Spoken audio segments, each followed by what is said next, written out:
अस्सलाम वालेकुम my YouTube family. कैसे हैं आप सब? उम्मीद है कि सब खैरियत से होंगे। अल्हम्दुलिल्लाह मैं भी बिल्कुल ठीक हूँ।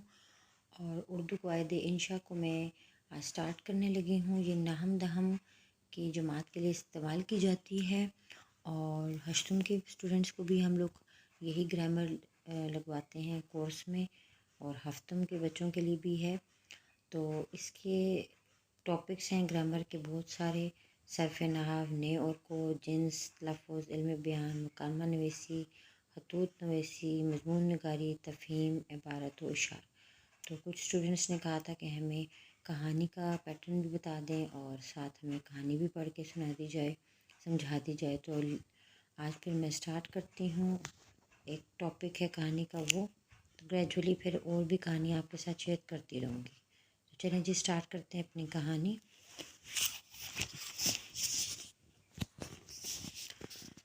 जिसका काम उसी को साजे, मतलब जिसका जो काम है वो अगर वही इंसान या कोई भी करे, जिसका काम है तो वही ठीक कर सकता है, दूसरा इंसान नहीं कर सकता। तो जी सबसे पहले स्टार्ट करते हैं। इसका टॉपिक आपने देख लिया है। जब हम रीडिंग करते हैं, गर्मी का मौसम था, धूप शिद्दत की थी, यानी कि बहुत तेज़ थी। हर तरफ आसमान से आग बरस रही थी। एक बड़े जंगल के किनारे एक बड़ का दरख्त शाखों और पत्तों की छतरी ताने खड़ा था। मीन्स के ऐसा बड़ टाइप होता है, बड़ का दरख्त वही होता है जिसकी शाखें और पत्ते बहुत बड़े बड़े होते हैं, और उसने छतरी बनाई हुई थी, यानी कि रास्ता कवर किया हुआ था, सारा छाँव ही छाँव थी। इसकी घनी छाँव में एक बढ़ई लकड़ी के बड़े बड़े लठ चीरने में मसरूफ़ था। बढ़ई कहते हैं जो लकड़ी से औजार सारा सामान बनाता है, लकड़ी के ज़रिए जो भी काम होते हैं, फर्नीचर वगैरह बनाता है। के बड़े बड़े लठ चीरने में मसरूफ़ था। लठ कहते हैं जो बड़ी बड़ी लकड़ियाँ जो उनके बड़े बड़े से होते हैं, दरख्त से काटी हुई होती हैं।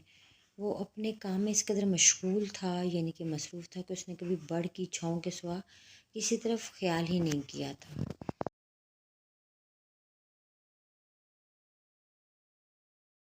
बड़ के ऊपर एक बंदर भी रहा करता था, यानी कि उस दरख्त के ऊपर, और बड़ी तवज्जो से बढ़ई को लकड़ी चीरते देखा करता था, जिस तरह वो लकड़ी को काटता था। उसे बढ़ई का काम इतना पसंद आया कि वो चाहता था कि बढ़ई चला जाए और वो लकड़ी चीरने के लिए लठ पर बैठ जाए और बढ़ई बनकर लकड़ी चीरे। मीन्स कि बढ़ई की जो ड्यूटी है वो बंदर साहब अदा करना चाहते थे। बढ़ई अक्सर लकड़ी चीरते वक्त लकड़ी की दर्ज में एक पिक्चर ठोंक लिया करता था। दर्ज वो जगह बनी हुई होती है जिसमें एक लकड़ी सी डाल दी जाती है। बंदर ये सारा खेल देखता और मौके की तलाश में रहने लगा, मतलब वो मौका ढूंढ रहा था कि कब कोई मौका मिले और वो अपनी कार्रवाई करे। एक दिन का जिक्र है कि बढ़ई किसी हाजत के लिए लठ से उठा, किसी काम के लिए ज़रूरत कोई थी, उसको कुछ वजह थी। आरी और पिक्चर दोनों अपनी अपनी जगह छोड़े और ख़ुद चला गया, क्योंकि बढ़ई को पता था कि उसके अलावा तो ये काम किसी ने नहीं करना, तो वो अपनी दोनों चीज़ें वहीं पे छोड़कर चला गया। बंदर ने देखा, मौका पाया, दरख्त से उतरा, लठ पर आ बैठा और इधर उधर झांक कर लकड़ी की दरस के पिक्चर के साथ खेलने लगा। ज़ोर लगाता और उसे हिलाता रहा। हिलते हिलते आखिर पिक्चर दरस से निकल गई और दरज बंद हो गई। उसके साथ ही बंदर का हाथ भी दरज में आकर फंस गया। वो तेरा चीखा चलाया, बहुत ज़्यादा, बहुत चीखा, तड़पा, मगर ऐसा फंसा कि निकल ना सका। आखिर बेहोश होकर गिर पड़ा। बढ़ई ने बंदर की चीखें सुनी तो भागा हुआ आया। बंदर को बेहिस्सो हरकत पड़े पाया। बेहिस्सो हरकत कहते हैं जब जिसमें कोई हिलने जुलने की सकत ना रहे, वो बेहोश हो जाए या साकत होकर पड़ा रहे, कोई भी इंसान या जानवर। जल्दी से पिक्चर उठाई और लकड़ी की दरज में ठोंक दी। दरज खुली तो बंदर फिर भी ना हिला। बढ़ई ने देखा तो वो मर चुका था। उसे दरज की कैद से निकाल कर अलग फेंका और गुस्से से कहने लगा, जिसका काम उसी को साजे। बेवकूफ़ तो बंदर था, बढ़ई की आरज़ू में जान से हाथ धो बैठा। यानी कि कोई भी इंसान, हम सब इंसानों के लिए है ये कहानी, और इस कहानी से हमने ये सबक सीखना है कि जो काम जिस तरह का भी है, जो हमारे काम की नोयत है, हम उसी काम पे ध्यान दें। हमें दूसरे के काम में کوئی بھی انوالومنٹ نہیں شو کرنی چاہیے، اپنے آپ کو یہ نہیں ظاہر کرنا چاہیے کہ ہمیں بھی بہت کچھ آتا ہے یا بہت زیادہ آتا ہے۔